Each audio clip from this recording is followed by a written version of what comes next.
Guys, I just wanted to send a little video message to everybody and let you know um, what's been happening and to give you the experience that I'm experiencing right now. This is pretty wild. Um, Beyond my imagination. I never expected this.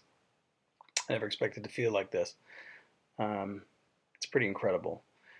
And the outpouring of congratulations and everything like that has been overwhelming. It's been quite an emotional ride for me so far. It's only been 4 days, and it's been amazing to say the least. Um, for anybody who knows me from when I was younger, in my 20s, early 20s, actually late teens when I first heard Garth Brooks music. I was a Randy Travis fan first, I have to admit. I heard his music and I was like, this country stuff's cool. And I learned a lot of other country songs, different artists, Dwight Yoakam, Clint Black, um, and this guy Garth Brooks came out to the scene in the 80s, late 80s, and instantly loved his music just as much as everybody else did. And I was instantly a fan. And I was a fan so much that I learned all of his music back then. Garth Brooks album, No Fences, Rope in the Wind was massive, um, and they just kept coming. Uh, I knew all the songs by heart, some still. I may have to reacquaint myself with some, but I was a massive Garth Brooks fan, and I would buy his books and his music books and learn the songs on guitar, even though I played guitar terribly. Not much has changed in that department either. Uh, but I was a huge fan. I was a fan of all the other ones too, but for some reason Garth Brooks really resonated with me. Anyways, moving forward, I had a dream at 22 years old, and no word of a lie. I remember being invited to be on stage with Garth Brooks, and to me it was so surreal, and I woke up, and it was unreal. It wasn't real at all. Um, and there was a bit of a, a letdown when you wake up. Um, and I always dreamt of being a country artist, a country singer, and that happened. I dreamt of being a Canadian star, and I guess that happened. Um, I sit here today and I've had lots of songs on the radio and videos, lots of success, almost number one radio singles, two number one videos on CMT, and I guess 20 some odd singles and videos released over the years. And I'm 45 years old now. Started a little bit late, but I got to live my dream. That was my dream. That was what I wished for. That's what I got. I sacrificed a lot. In the meantime, a lot of time with friends and family, which hurts when you think about it. And I apologize to all them publicly right now for all that time lost with you. But I guess I did get to live my dream. And of being able to go on stage and have people sing along to your songs, which is pretty amazing in itself. It's a great feeling. It doesn't complete you though, and nor does what happened recently. For anybody who's watched the video, you've seen what happened at Big Dog Radio in Regina with Mike McGuire and Kyla Ray. That was genuine. That wasn't staged. There was no planning for that. That happened.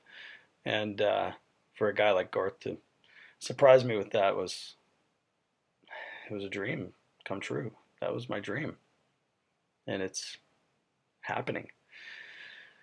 So um, I just find it so numbing, so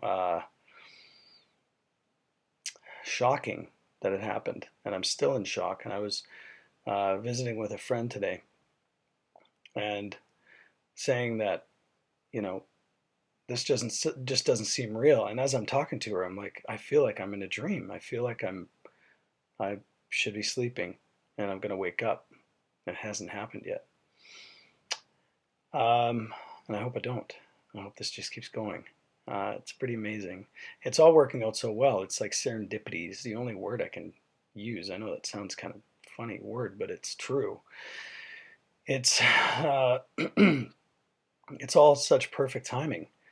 Um, in beginning of June, I have a new single coming out, and ironically enough, it's called "Out of the Blue," which is the phrase I used when I talked to Mike McGuire after, and I said, "This is just out of the blue," and it's like, "That's my next single." That wasn't planned. It wasn't staged. So that's the beginning of June, and then the middle of June is when this show is happening, June 11th. I don't know what date it is exactly either, by the way. I'm told one date. Um, I don't think anymore, to be honest. I don't need any more. I'm really happy with the one. And believe me, that show is going to be the best show I've ever put on. It's going to be a short set, me and acoustic guitar. Um, Maybe somebody will come with me. We'll see. But it's going to be the best damn show I've ever done. But that's June 11th, 10th, 12th. I don't know. And then the album comes out June 24th. And this is not a promo for my record. This is me just talking to you. But this is just how it's all worked out. It's just strange how it's worked out so well. Saskatoon in June. There's a song in there. Um, yeah, it's just strange how it's all been, worked out so well. And I could die tomorrow. I feel like I could die tomorrow. Um, and I can't take anything for granted anymore. And I have over the years. I think we all do every now and then.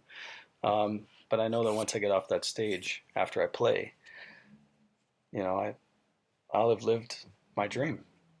Not that it's, be all the end all. I'm going to keep going and do what I do. I love doing this. Um, but yeah, it's pretty crazy. And I'm not looking for my big break. That's the difference here. I'm not looking for a big break. I'm looking to live a dream, a literal dream, and I get that. Very fortunate, and again, I don't take it for granted. I just got to thank all the fans out there. Um, all you fans have just been phenomenal. It was what I've always wanted. I guess I just want to be loved. But the truth is, I couldn't have done it without you. I couldn't have done it without Cheryl Susie back in 1991 when I was singing at a karaoke and she was my very first fan. And, I never forgot that. And all my friends and people that came out every night, family came out all nights. Tuesday night at a Gabby's in Langley, BC, and three people in there. One is telling me to shut up, and the other one's telling me to play Boot Scoot and Boogie. I don't forget those days. I don't forget them at all. Never have. So thank you very much for being support over the years and making me stay in this business because there was times I was quitting. I got to thank Garth Brooks for giving me this opportunity. And I know he may never see this. He may never, it's just another thing for him possibly. I don't know.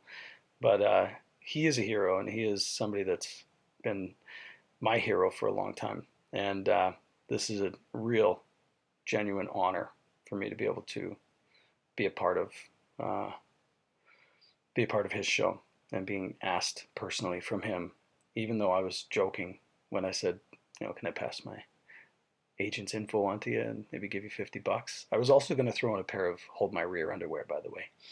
Uh, he can still have those if he wants. But Garth, if you are watching, if you happen to be, thank you from the bottom of my heart. And everybody around me that knows me, and they're thankful too, to you for doing this. I really, really appreciate it, and I hope I don't let you down that night. I hope we have a lot of fun, and I can't wait to see your show and maybe shake your hand. And that's all I've ever really wanted to do. And in that, I'm going to get going, and I'm going to do my customary thing. Myself, my band, Scott Smith, John Spinarski, Jason Brinkworth, Shane Hendrickson, my crew, Emil Gwaziak, soundman, and Kim Stoneberg, my tour manager, and occasionally Brianna Stoneberg, my merchandise girl. We do this. Do a little shot of Fireball before we go on stage. I'm going to cheers you guys before I go to bed. Cheers.